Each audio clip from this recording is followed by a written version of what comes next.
Question number 27. A beam of light consisting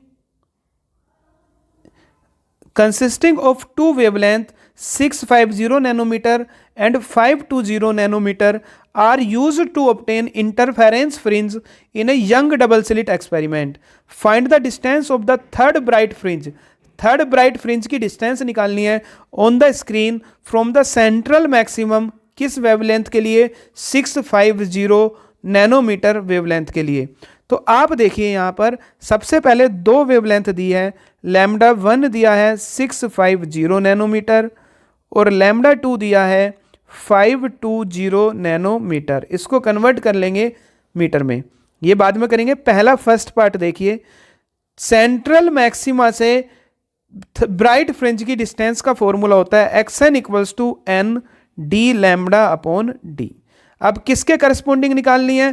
third bright fringe. तो third के लिए put कर देंगे हम यहाँ पर n की वैल्यू 3 और लैम्डा उसने किसके करस्पॉन्डिंग दिया है? 650 मीन्स लैम्डा 1 के करस्पॉन्डिंग यहाँ पर दिया है। तो लैम्डा 1 वैल्यू पुट करेंगे n की वैल्यू कितनी है? 3। डी की वैल्यू कुछ भी नहीं दी यहाँ पर, इसलिए डी ही रखेंगे। लैम्डा 1 कितना दिया है? 650 इंटू 10 की पावर -9 अपॉन स्मॉल डी भी नहीं दिया। तो इसी को जब कुछ दिया ही नहीं है तो इसको हम ऐसे के ऐसे ही सोल्व कर देंगे और आंसर लिख देंगे डायरेक्ट ऐसे ही। 18 19 1950 इंटू 10 की पावर -9 डी अपॉन डी, इतने आपके पास मीटर में आंसर आ जाएगा। मीन्स इतने मीटर पर बनेगी आपकी थर्ड ब्राइट फ्रिंज।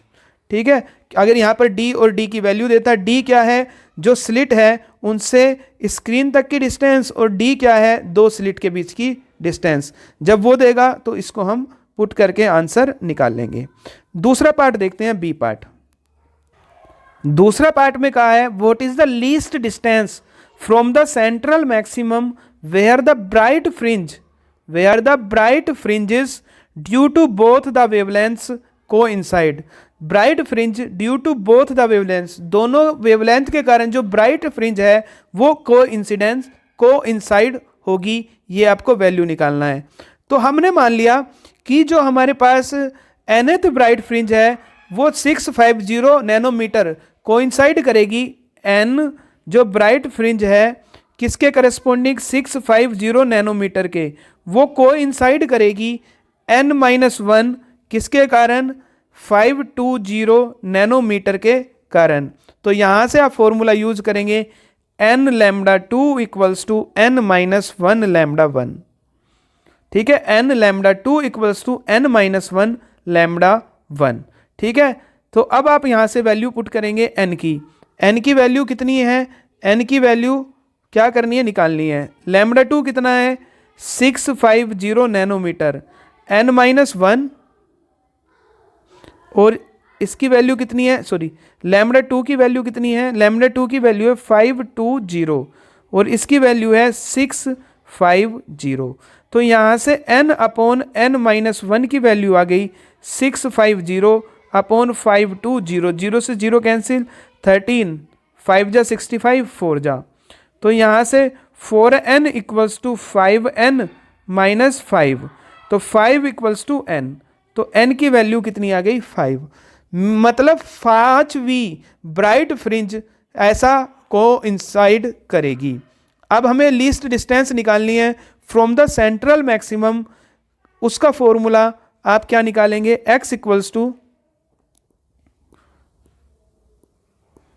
एक मिनट, x equals to n d lambda 2 किसके करस्पॉन्डिंग? दूसरी वाली के, अपॉन लीस्ट डिस्टेंस निकालनी है सेंट्रल मैक्सिमा से।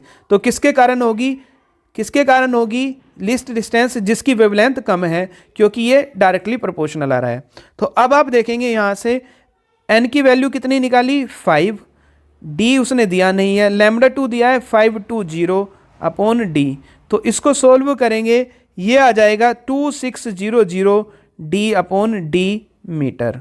तो इस तरह से इसका ये आंसर होगा। तो दोबारा समझ लो, इसमें पहले हमने n की वैल्यू निकाली, फिर n के करस्पॉन्डिंग लीस्ट डिस्टेंस हमें निकालनी है। तो लीस्ट डिस्टेंस उसकी होगी जिसकी वेवलेंथ लीस्ट होगी, क्योंकि डी और डी यहाँ पर नहीं दिया।